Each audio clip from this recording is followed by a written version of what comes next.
जैसे कि एक लैंग्वेज होती है बात करने के लिए, कम्युनिकेट करने के लिए लैंग्वेजेस होती हैं, तो वैसे ही अकाउंटिंग बिजनेस की लैंग्वेज है। इसलिए हमें फाइनेंशियल स्टेटमेंट जब हम पढ़ते हैं तो हम एक तरह से बिजनेस की लैंग्वेज को पढ़ना सीख जाते हैं, बोलना सीख जाते हैं। तो फ्रेंड्स, इसमें एज बैंकर हमको जरूरत पड़ती है कि भाई हमको कहीं इन्वेस्ट करना होता है, या एज क्रेडिट ऑफिसर हमको क्रेडिट डिसीजन लेने पड़ते हैं, इसलिए हमें फाइनेंशियल स्टेटमेंट्स हम सीखते हैं। तो फ्रेंड्स, इसमें जो है आप बताएं कि जब फाइनेंशियल स्टेटमेंट कहते हैं तो उससे आप क्या समझते हैं, क्या होता है फाइनेंशियल स्टेटमेंट में? Welcome welcome. चैट में लिख के बताएंगे। देखिए, इसमें हम जो इंटरेक्शन करेंगे, क्योंकि आवाज से क्या होता है कि इसमें जब ऑनलाइन वाला कोई माध्यम रहता है उसमें क्लैमर आ जाता है और बैकग्राउंड के नॉइज आ रहे होते हैं।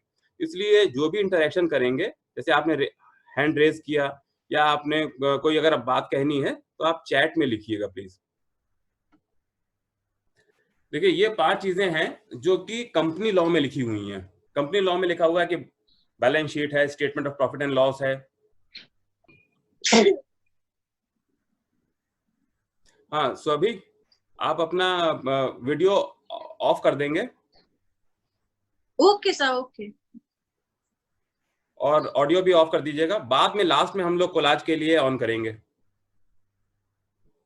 हाँ, वेरी गुड। तो balance sheet, statement of profit and loss, cash flow, changes in equity और नोट्स टू फाइनेंशियल स्टेटमेंट्स, ये कंपनी लॉ कहता है। लेकिन हमारे पास जो एमएसएमई के छोटे प्रपोजल आते हैं उसमें बैलेंस शीट होता है और statement of profit and loss होता है और एक्सप्लेनेशन होता है, ऑडिट रिपोर्ट होती है साथ में। तो इसमें क्या है कि बैलेंस शीट जो है वो क्या है, that is statement of assets and liabilities. Assets माने जहां पर पैसा लगा हुआ है और लाइबिलिटीज माने सोर्सेज ऑफ फंड्स।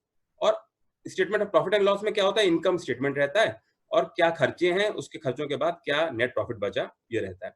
इसके अलावा जो यहाँ 5 सामने आप देख रहे हैं, इसके अलावा फंड फ्लो रहता है। हाँ जी, जिन्होंने हाथ रेज किया है आप प्लीज चैट में लिखिए क्या कहना चाहते हैं। फंड फ्लो, जैसे जितेंद्र ने बोला था, फंड फ्लो जो होता है वो बैलेंस शीट के कंपैरिजन से आता है और उसमें हमें यह पता चलता है कि पैसे कहां से आए और पैसे कहां लगे। तो ये फंड फ्लो में आता है। देखिए, जो नोट्स टू फाइनेंशियल स्टेटमेंट्स होते हैं, ये ऑडिटर लिखता है नोट्स टू फाइनेंशियल स्टेटमेंट्स। इसमें कई चीजें रहती हैं, जैसे कंटिजेंट लाइबिलिटी लिखी हुई है या डिस्प्यूटेड लाइबिलिटीज रहती हैं। कंटिजेंट लाइबिलिटी में आप बता सकते हैं क्या क्या समझते हैं कंटिजेंट लाइबिलिटी? कंटिजेंट लाइबिलिटी ऐसी होती है जिसमें कि अगर कोई इवेंट होने पर लाइबिलिटी बन जाती है एंटिटी की, तो उसे कहते हैं कंटिजेंट लाइबिलिटी। हाँ, यस, लाइबिलिटी मे और may not occur in future, जैसे कि बैलेंस, जैसे कि बैंक गारंटी है, लेटर ऑफ क्रेडिट है, इस या कोई डिस्प्यूट है, तो डिस्प्यूटेड लाइबिलिटीज हो सकती है। तो इस तरह की जो चीजें होती हैं वो कंटिजेंट लाइबिलिटी होती हैं। यस, कोई कॉर्पोरेट गारंटी कंपनी ने दी हुई है तो ये भी नोट्स टू फाइनेंशियल स्टेटमेंट्स में आता है।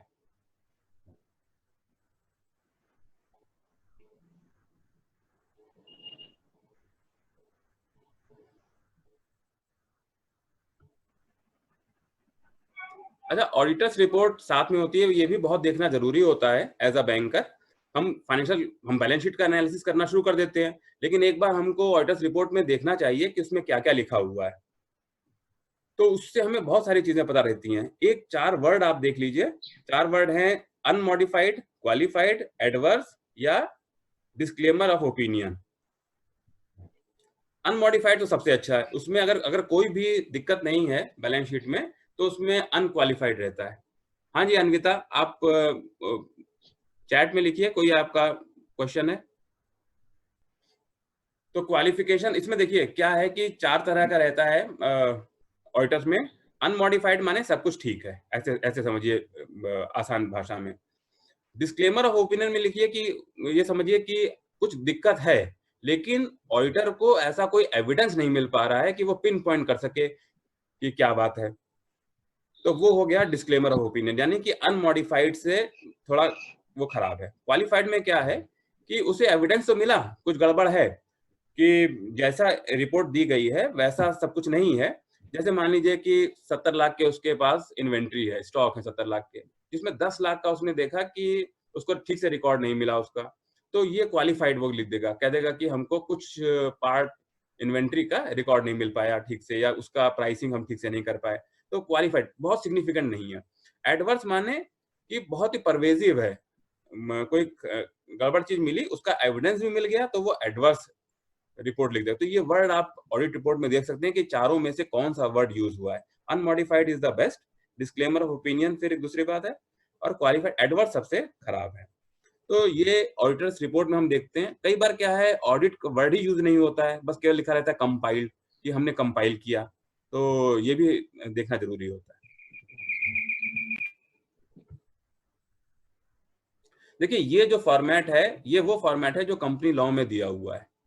कंपनी लॉ में जो फॉर्मेट है वो वर्टिकल फॉर्मेट है। कंपनी लॉ में जो फॉर्मेट दिया हुआ है वो वर्टिकल फॉर्मेट है, इस तरीके का फॉर्मेट है, यानी कि ऊपर इक्विटी एंड लायबिलिटीज आप देख सकते हैं, फिर नॉन करंट लायबिलिटीज, और फिर करंट लायबिलिटीज, टोटल लायबिलिटीज आ जाएंगी। फिर असेट्स हैं। असेट्स में केवल दो ही हिस्से हैं, करंट असेट्स और नॉन करंट असेट्स।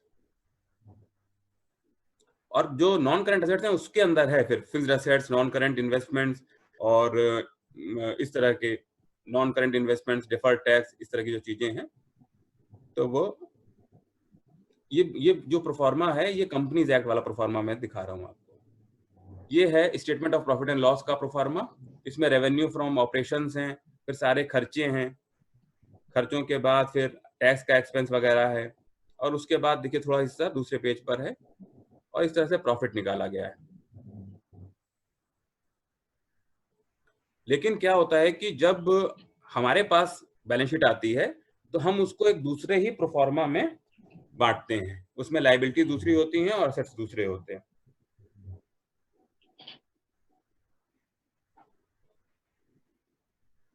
ये वाला प्रोफार्मा है। अब देखिए इसमें लायबिलिटीज में ओनर्स फंड्स, टर्म लायबिलिटीज और करंट लायबिलिटीज, ये तीन तरह की चीजें हैं। ओनर्स फंड्स माने क्या होता है, जो मालिक का पैसा लगा रहता है। जैसे मान लीजिए किसी बिजनेसमैन ने आज 10 लाख रुपए निकाले कि भाई हम इससे बिजनेस शुरू करेंगे, तो अगर आज की हम बैलेंस शीट बनाएं तो कैपिटल आ जाएगी 10 लाख रुपए और कैश आ जाएगा 10 लाख रुपए। ओनर्स फंड्स माने ये लायबिलिटी में क्यों है, क्योंकि बिजनेस अलग एंटिटी है और बिजनेसमैन अलग एंटिटी है। जैसे बड़ी कंपनियां होती हैं, शेयर, उसमें शेयर होल्डर्स का पैसा लगा रहता है, मैनेजमेंट दूसरा होता है। तो ओनर्स फंड्स एक लायबिलिटी है बिजनेस की, बिजनेस मैन के प्रति, ओनर के प्रति। और असेट्स में देखिए आप, फिक्स्ड असेट्स है, करंट असेट्स है, नॉन करंट और इंटेंजिबल। ये समझने के लिए हमारे लिए बहुत अच्छा है, और इसलिए हम इन खानों में जो भी उसमें आइटम होते हैं बैलेंस शीट में, उनको हम इन 7 जो चीजें हैं इसमें हम बांट लेते हैं। फिक्स्ड असेट्स माने क्या हुआ, हर बिजनेस जब शुरू होता है या बिजनेस को करते रहने के लिए एक इंफ्रास्ट्रक्चर की जरूरत होती है। वो इंफ्रास्ट्रक्चर जो होता है वो चलता रहता है साल दर साल, तो उसको हम कहते हैं फिक्स्ड असेट्स। और करंट असेट्स वो हैं जो कि 1 साल के भीतर, 12 महीने के भीतर कैश में कन्वर्ट हो जाते हैं। तो ये इंपॉर्टेंट है। जैसे ये नहीं कि गाड़ी है तो फिक्स्ड असेट में आएगी। अगर कोई किसी के पास व्हीकल है तो इसका ये मतलब नहीं कि वो फिक्स्ड असेट में आएगा। अगर मान लीजिए कोई व्हीकल की ही ट्रेडिंग करता है, जैसे कार का डीलर है या ऑटोमोबाइल का डीलर है, तो उसमें क्या क्या होगा कि वो करंट असेट्स में आएगा।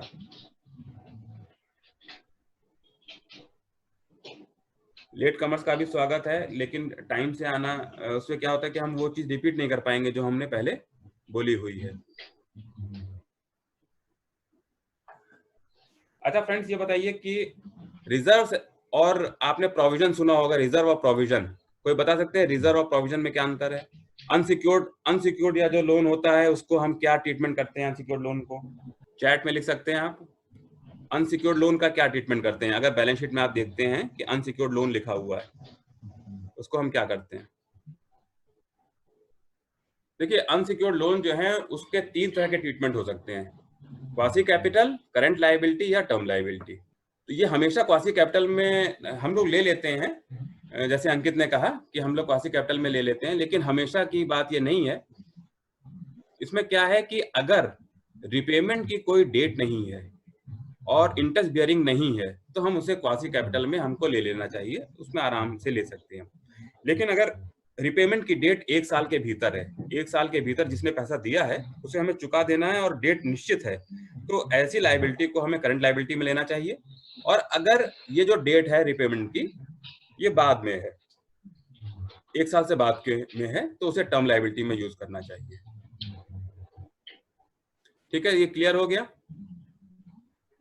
अच्छा, रिजर्व्स एंड प्रोविजंस में देखिए, ये रिजर्व्स क्या है कि रिजर्व्स बनाया जाता है जब प्रॉफिट आ जाता है, तो प्रॉफिट का एक एप्रोप्रिएशन है, यानी प्रॉफिट कई जगह जा सकता है, तो प्रॉफिट को हमने बिजनेस में ही रखा और आगे के किसी काम के लिए रखा हुआ है, तो वो है रिजर्व।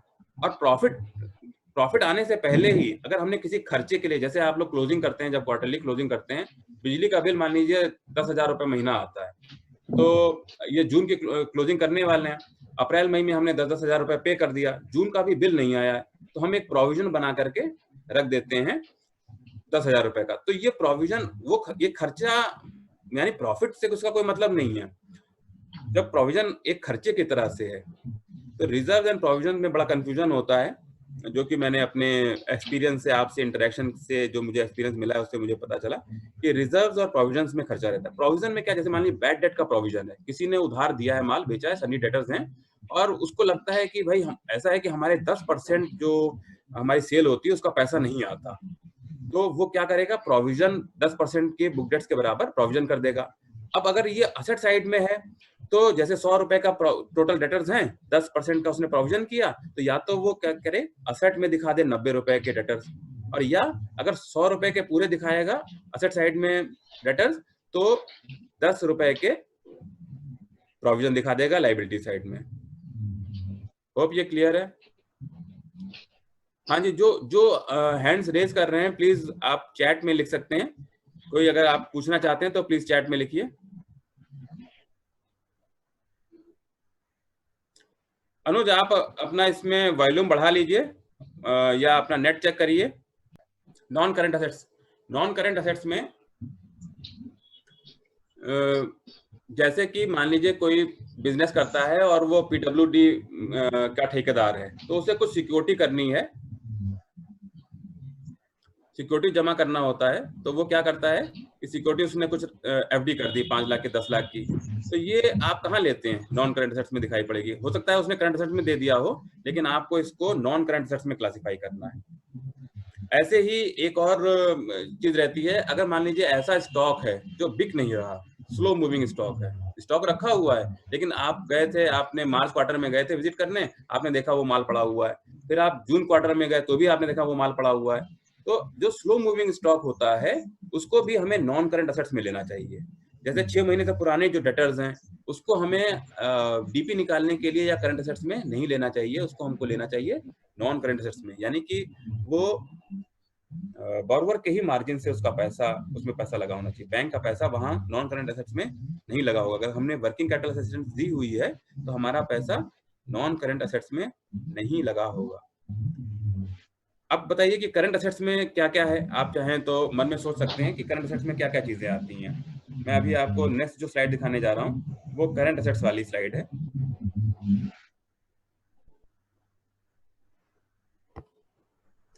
देखिए, इसमें ये करंट असेट्स की डिफिनीशन है कि assets which are converted into cash within 12 months. वही ऑपरेटिंग साइकिल वाली बात है, एक ऑपरेटिंग साइकिल में या मैक्सिमम 12 मंथ्स में जो कैश में कन्वर्ट हो जाते हैं उनको हम कहते हैं करंट असेट्स। तो इसमें इन्वेंट्री आती है और डेटर्स आते हैं, डेटर्स माने माल उधार पे बेच दिया। सप्लायर को अगर ऐसा कोई माल है जो कि मुश्किल से मिलता है, सप्लायर कहता है भाई हमको पहले पैसा दो उसके बाद हम माल भेजेंगे। देखिए, ये सब एक बिजनेस की स्थिति बताता है कि एडवांस टू सप्लायर्स किस तरह के बिजनेस में होगा। कुछ बिजनेस ऐसे होंगे जिसमें सप्लायर सारा माल उधार पे दे देता होगा, कुछ ऐसे बिजनेस हैं जहां पर माल की बहुतायत है। ये चीजें बहुत समझने वाली हैं, इंडस्ट्री की समझ इससे आपको आ सकती है कि कौन सी इंडस्ट्रीज ऐसी हैं जहां पर सप्लायर माल क्रेडिट पे दे देता है, कौन सी इंडस्ट्रीज ऐसी हैं जहां पर बिजनेसमैन यानी मैन्युफैक्चरर या ट्रेडर उसको एडवांस देना पड़ता है सप्लायर को।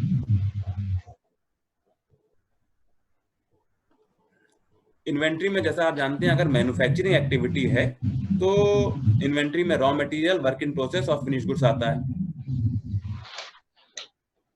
लेकिन अगर ये ट्रेडिंग है तो केवल उसको कहते हैं स्टॉक इन ट्रेड। साथ में इसमें जैसे कि कोई स्प्रिंग लगती है, लुब्रिकेंट लगता है, ईंधन लगता है, इन सारे इस तरह के छोटे मोटे कंपोनेंट्स होते हैं, खर्च हो जाते हैं, इलेक्ट्रोड्स होते हैं किसी इंडस्ट्री में, तो ये सब आ जाते हैं आपके कंज्यूमेबल स्टोर्स एंड स्पेयर्स। नवीन कुमार जी, आप म्यूट कर लीजिए अपना माइक जो है म्यूट कर लीजिए, नहीं तो बैकग्राउंड नॉइज या ऐसा जो इको आता है। Thank you. अब देखिए करंट लायबिलिटीज हमारे लिए बैलेंस शीट में कई चीजें बहुत इंपॉर्टेंट हैं। ये जो हमने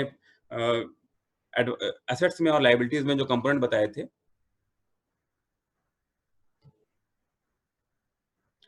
तो इसमें देखिए करंट लायबिलिटीज में मैंने लिखी है चीजें।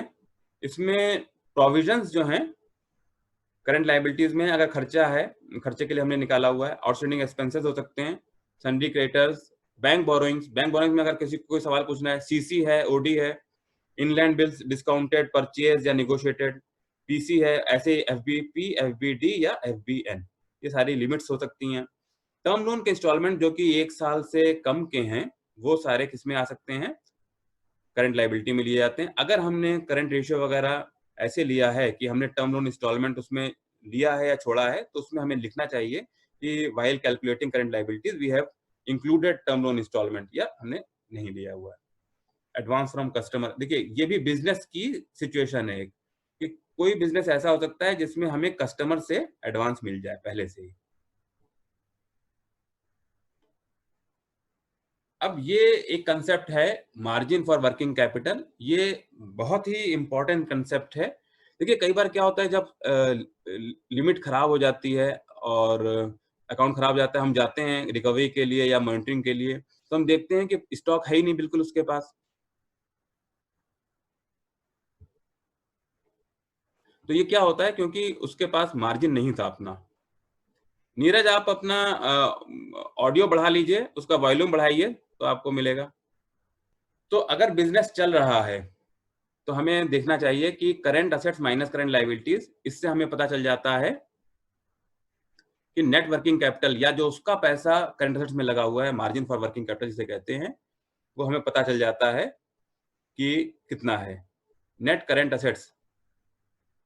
देखिए एक बैंकर को एक ये चीज आसानी से आप सीख सकते हैं कि अगर हमें फाइनेंशियल स्टेटमेंट खुद बनाना है, क्या होता है कि इंडिया में ऐसा ज्यादातर है कि कई बार जो हमें मिलती है बैलेंस शीट और जो वास्तव में जो स्टेट ऑफ अफेयर्स होता है उसमें फर्क होता है। तो हम क्या कर सकते हैं, छोटे बिजनेस में बहुत ही ये यूजफुल है।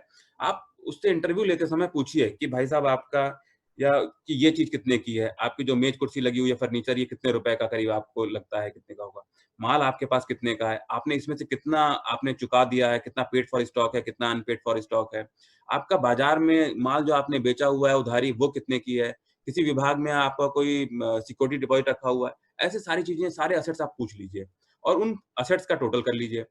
फिर आप पता करिए कि कितनी इसकी लायबिलिटी है, बैंक में कितना कैश क्रेडिट का लिमिट है, या जितनी कितनी बोरोइंग है, बाजार की बोरोइंग कितनी है, वो टर्म लोन्स कितने हैं, वो सारे आप टोटल कर लीजिए। और फिर उसके बाद असेट्स में से आप बाकी आउटसाइड लायबिलिटीज घटा दीजिए तो उसकी कैपिटल आ जाएगी। क्योंकि किसी भी बिजनेसमैन को उस तारीख में पता नहीं होता कि उसकी कैपिटल कितनी है। तो ये एक्सरसाइज अगर हम करें तो हमारी एक निगाह पैदा होती है कि जब हम इंटरव्यू लेते हैं किसी, चाहे छोटे बोरोवर का या बड़े बोरोवर का, तो हमको ये पता लगता है कि वास्तव में इसका पैसा लगा हुआ है कि नहीं। क्योंकि ऐसा क्यों होता है कि ज्यादातर जब भी अकाउंट खराब होता है तो हमें पता चलता है कि प्राइमरी सिक्योरिटी तो नील हो गई। वो इसलिए क्योंकि हम नेट वर्किंग कैपिटल या जो उसका पैसा अपना लगा हुआ है उसको समझ पाने में हमसे कार्य की व्यस्तता की वजह से या तो नहीं आने की वजह से हम उसको नहीं देख पाते हैं। तो मैंने आपको बताया कि अगर बिजनेस चल रहा है तो पिछली बैलेंस शीट आपके पास है, तो आप क्या करेंगे, current assets minus current liabilities, इससे आपको एनडब्ल्यूसी या मार्जिन आपको मिल जाएगा। और अगर आप बिजनेस शुरू होने वाला है, प्रोजेक्ट आपको रिपोर्ट मिली हुई है, तो आप क्या करिए, लॉन्ग टर्म सोर्सेज जोड़िए। लॉन्ग टर्म सोर्सेज माने क्या क्या हुआ, लॉन्ग टर्म सोर्सेज माने हुआ कि जो कैपिटल है, यानी कि उसका अपना पैसा लगने वाला है, पार्टनर्स का पैसा लगने वाला है, या प्रोप्राइटर का पैसा लगने वाला है, या इक्विटी जो भी है, वो कितना है टोटल, टर्म लोन कितना है, ये जोड़ लीजिए लॉन्ग टर्म सोर्सेज। इसमें से आप लॉन्ग टर्म एप्लीकेशन को घटाइए। लॉन्ग टर्म एप्लीकेशन में क्या क्या चीज आ जाएगी? जो फिक्स्ड एसेट है, यानी लैंड, बिल्डिंग, फर्नीचर, मशीनरी, ये सारी, प्लस कोई इनटेंजिबल, यानी कि जब बिजनेस शुरू करने से पहले जो खर्चे होते हैं, कहीं लाइसेंस फीस देनी है, कुछ कोई फार्मूला खरीदना है, कोई नाम खरीदना है, जो भी, या कहीं सिक्योरिटी डिपॉजिट करना है, तो यानी कि non current asset, fixed asset and intangible, ये सारे आपके लॉन्ग टर्म एप्लीकेशन जो हैं, इनको आप लॉन्ग टर्म सोर्सेज में घटा देंगे तो भी आपको मिल जाएगा एनडब्ल्यूसी। तो ये एनडब्ल्यूसी का जो कंसेप्ट है, ये बहुत इंपॉर्टेंट है, ये एज अ बैंकर, क्योंकि हम देखिए दोनों चीजें फाइनेंस करते हैं। बैलेंस शीट में जो आपने देखा था, फिक्स्ड एसेट्स और करंट एसेट्स, हम दोनों ही फाइनेंस करते हैं। तो मार्जिन हमें इसलिए देखना होता है कि मार्जिन, ये टर्म लोन वाला भी मार्जिन उपलब्ध हो और हमारे पास करंट एसेट्स वाला भी मार्जिन उपलब्ध हो, दोनों ही मार्जिन हमारे पास होने चाहिए। हाँ, क्योंकि वास्तव में जो एनडब्ल्यूसी, ये सुमन कुमार ने लिखा, सही लिखा, कि जो एनडब्ल्यूसी होता है वो लंबे स्रोतों से आता है। देखिए, ये कैलकुलेशन का मेथड है, कैलकुलेशन का मेथड है कि हम निकालते हैं कैसे, कहाँ से पैसा आया है, कितना पैसा लगा हुआ है, उसका अमाउंट निकालने के दो तरीके हैं। चाहे हम करंट असेट्स में से करंट लायबिलिटीज घटा दें तो हमें पता चल जाएगा कि कितना एनडब्ल्यूसी है। ये एनडब्ल्यूसी क्या है? ये लॉन्ग टर्म सोर्सेज का वो पैसा है जो कि करंट असेट्स में लगा हुआ है। बहुत ध्यान से समझिए इसको। एनडब्ल्यूसी लॉन्ग टर्म सोर्सेज का वो पोर्शन है जो कि करंट असेट्स में लगा हुआ है। फ्रेंड्स, ये जो फॉर्मेट है, देखिए वैसे तो आपको मैंने जो कंपनी वाला फॉर्मेट दिखाया था वो बड़े, जैसे एमएसएमई में देखें तो कुछ मीडियम में वैसा आ जाता है, लेकिन ज्यादातर में हमें जो फॉर्मेट मिलता है तो उसमें हम देखते हैं कि सेल्स, ये वाला फॉर्मेट रहता है। सेल्स और क्लोजिंग स्टॉक के टोटल में से हम घटा दें कि ओपनिंग स्टॉक और परचेज और डायरेक्ट एक्सपेंसेस, तो हमको मिलेगा ग्रॉस प्रॉफिट या ग्रॉस लॉस। अब इसमें सेल्स का फिगर क्या रहता है? सेल्स इसमें रहती है, हमारे लिए जो मतलब की सेल्स होती है वो हम लेते हैं नेट सेल्स। नेट सेल्स माने ग्रॉस सेल्स में हम सेल्स रिटर्न्स को घटा दें और एक्साइज का है कोई पैसा वो घटा दें, तो उसके बाद जो हमें नेट सेल्स आती है वो हमारे मतलब की नेट सेल्स रहती है। अच्छा, ये कई बार क्या रहता है, स्टॉक का जो वैल्यूएशन मेथड रहता है वो भी ऑडिट रिपोर्ट में लिखा रहता है या नोट्स टू अकाउंट्स में लिखा रहता है कि क्या है। देखिए, जैसे अभी लिफो अभी नहीं चलता, अभी फीफो या वेटेड एवरेज चलता है, तो आप देखिए उसमें कि क्या मेथड है, क्लोजिंग स्टॉक का की वैल्यूएशन कैसे की गई है। कई बार क्या होता है, क्लोजिंग स्टॉक की जो वैल्यू होती है वो मैच नहीं कर रही होती है, तो ऑडिटर लिखता है अपनी रिपोर्ट में कि जो क्लोजिंग स्टॉक है, जो मैनेजमेंट ने बताया और जो एक्चुअल है वो नहीं मिल रही है। तो ये कुछ चीजें हैं जो हमें देखनी चाहिए। इसमें क्या है, देखिए तीन चार चीजें हैं, वर्ड्स। एक है कॉस्ट ऑफ सेल्स, एक है कॉस्ट ऑफ प्रोडक्शन, एक है रॉ मटेरियल कंजम्पशन। तो ये सारे कैलकुलेशन हमें पता होने चाहिए अगर हमें एमपीबीएफ निकालना सीखना है अल्टीमेटली, क्योंकि जो फाइनेंशियल स्टेटमेंट्स को हम पढ़ना चाहते हैं उसका एम है कि हम टर्म लोन के लिए अप्रेजल या वर्किंग कैपिटल के लिए अप्रेजल हम कर पाए, और मॉनिटरिंग के समय में हम देख पाए कि भाई इसमें ठीक से प्रॉफिटेबिलिटी आ रही है कि नहीं, जिससे कि हमारी टर्म लोन की किस्तें और वर्किंग कैपिटल का और टर्म लोन का ब्याज, ये सारा हमारा अदा हो सकता है कि नहीं। तो इसके लिए हमें कुछ चीजें और उनका ट्रेंड देखना आना चाहिए, जैसे कि रॉ मटेरियल कंजम्पशन कितना होता है, और कॉस्ट ऑफ प्रोडक्शन कितनी आ रही है, कॉस्ट ऑफ सेल्स कितनी आ रही है।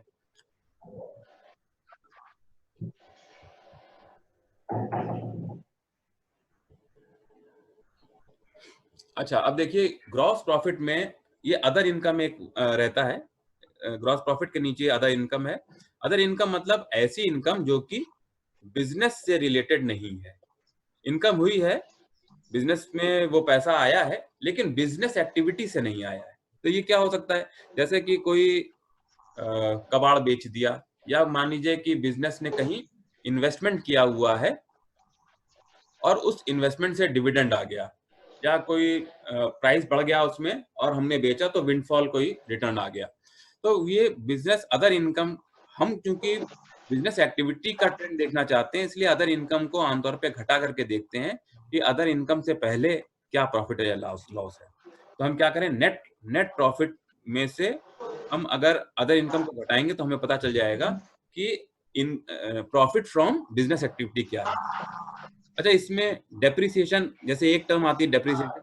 देखिए बैंक में क्या है कि बहुत सारे लोग हम लोग आईबीपीएस से ऐसे आ गए कि भाई साइंस पढ़ाई की या आर्ट्स में पढ़ाई की, और बहुत सारी चीजों का हम मतलब नहीं समझते। डेप्रिसिएशन का पर्पस क्या होता है? 500 चाहिए तो 500 थोड़ा सा रखते हैं, जरूरत होती है। हाँ, जरा अपना म्यूट कर लीजिए, अपना ऑडियो म्यूट कर लीजिए।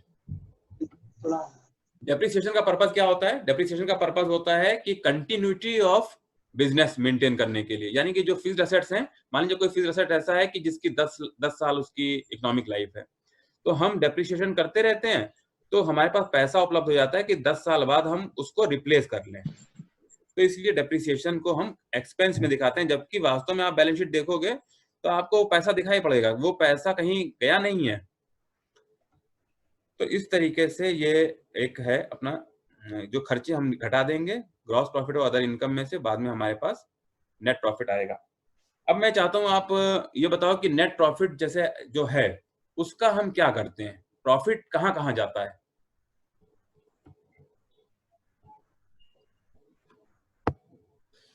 प्रॉफिट देखिए ये जो 4 जगह जा सकता है। हाँ, विनी ने बताया कि प्रॉफिट जो है वो कैपिटल में जुड़ जाता है, ये सही है।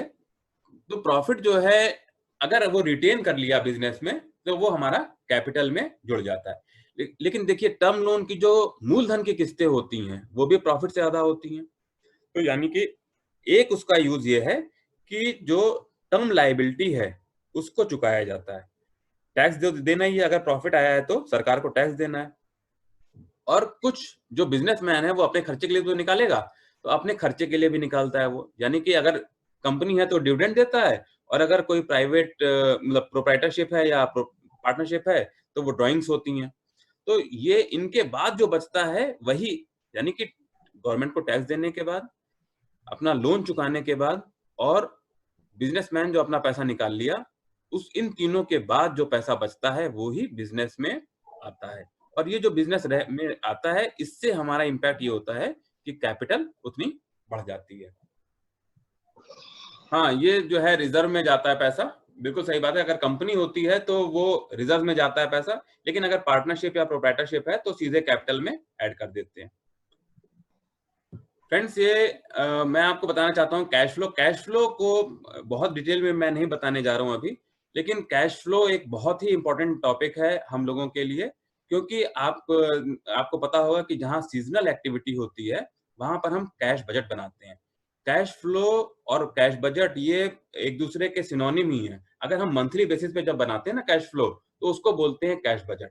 अगर हम हर महीने के कैश फ्लो बना दें तो उसको कहते हैं कैश बजट। और सीजनल एक्टिविटी के लिए या कई बार बड़ी लिमिट्स में दोनों तरह से एमपीबीएफ और कैश बजट दोनों ही तरीके से लिमिट का कैलकुलेशन होता है। और कैश फ्लो क्या है, तीन तरह की एक्टिविटीज से निकाला जाता है। ऑपरेटिंग एक्टिविटीज यानी कि जो बिजनेस चल रहा है उससे, इन्वेस्टिंग एक्टिविटीज यानी कि कहाँ पैसा लगाया गया, और फाइनेंसिंग एक्टिविटीज यानी पैसे का सोर्स कहाँ से आया। तो फाइनेंसिंग एक्टिविटी, इन्वेस्टिंग एक्टिविटी और ऑपरेटिंग एक्टिविटीज, इन तीनों का ही कैश फ्लो निकाल करके टोटल करते हैं। तो उससे हम इस हाँ जी, बिल्कुल, सुमन कुमार ने बताया hotel, school, contractor, hospital, tea plantation या इस तरह की जो चीजें हैं वहां पर हम कैश बजट से लिमिट या उसकी फाइनेंसिंग निकाल सकते हैं। तो हमको ये इसमें हम अगर अगली कोई क्लास करेंगे तो हम कैश फ्लो के न्यूमेरिकल्स उसमें सॉल्व कर सकते हैं, लेकिन इस क्लास में मैं कैश फ्लो पे न्यूमेरिकल नहीं कर रहा हूं कोई। फंड्स फ्लो जैसे मैंने आपको बताया था, ये फॉर्मेट नहीं है फंड्स फ्लो का, ये मैं आपको एक इंसाइट देने के लिए मैंने ये स्लाइड बनाई है कि फंड्स फ्लो देखिए दो बैलेंस शीट को कंपेयर करने से आप निकाल सकते हैं। फंड फ्लो क्या है कि इसमें अगर लाइबिलिटीज दो तरह की हैं, एक तो है लॉन्ग टर्म लाइबिलिटीज, दूसरी है शॉर्ट टर्म लाइबिलिटी। अगर लाइबिलिटीज में इन दोनों में से ही चाहे शॉर्ट टर्म लाइबिलिटी या लॉन्ग टर्म लाइबिलिटी में इंक्रीज हो रहा है तो वो पैसा आ रहा है बिजनेस में। और अगर असेट्स में डिक्रीज हो रहा है, चाहे फिक्स्ड असेट डिक्रीज हो गया, चाहे आपका करंट एसेट डिक्रीज हो गया तो ये भी एक सोर्स ऑफ फंड्स है। और इसी तरीके से एप्लीकेशन में ठीक इसका उल्टा, अगर लायबिलिटीज घट रही हैं इसका मतलब लायबिलिटीज चुका दी गई, चाहे टर्म लोन लायबिलिटी है, टर्म लायबिलिटीज हैं या शॉर्ट टर्म लायबिलिटी हैं, उनको हमने चुका दिया तो वो एप्लीकेशन ऑफ फंड्स हुआ।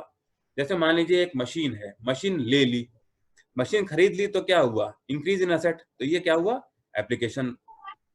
अगर माल बिक गया, फिनिश गुड्स जो थे वो कम हो गए तो करंट एसेट्स टोटल कम हो जाएंगे, तो ये क्या हुआ, डिक्रीज इन एसेट्स, ये क्या हुआ, सोर्सेज ऑफ फंड्स।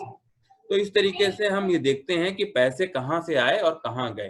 तो कई बार हमको इससे भी पता चल जाता है फंड फ्लो से कि करंट एसेट्स का पैसा निकाल करके और लॉन्ग टर्म में लगा दिया गया। अगर हम दोनों को, हम लॉन्ग टर्म की लायबिलिटी लॉन्ग टर्म के एसेट्स और इसी तरीके से शॉर्ट टर्म की लायबिलिटी शॉर्ट टर्म के एसेट्स को देखते हैं तो उनके फंड्स फ्लो से हमें पता चल जाता है कि क्या हुआ है।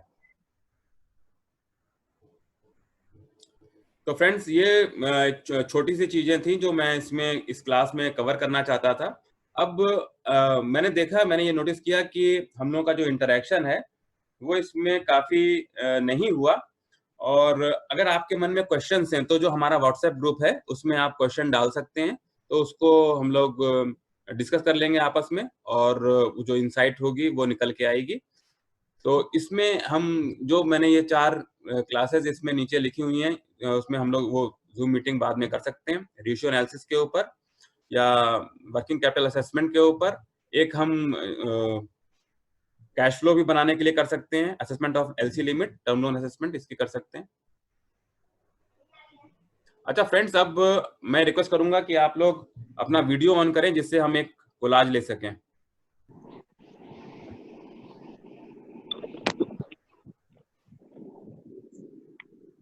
अश्विनी, सुमित, अन्विता, अंकित, आप लोग अपना वीडियो ऑन करो। मनीष,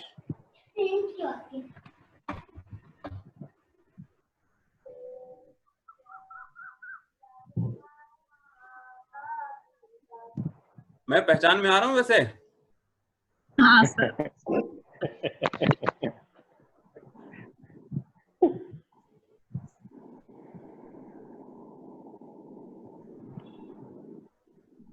अच्छा, सुमित, अरविंद और अंकित ये लोगों ने ऑन नहीं किया है, बंटी ने ऑन कर लिया, वेरी नाइस। अनिल ने ऑन, गुड इवनिंग। अश्विनी ने भी ऑन किया हुआ है। Friends, thank you very much for this interaction. Thank you sir. तो अब हम लोग लॉग आउट कर सकते हैं।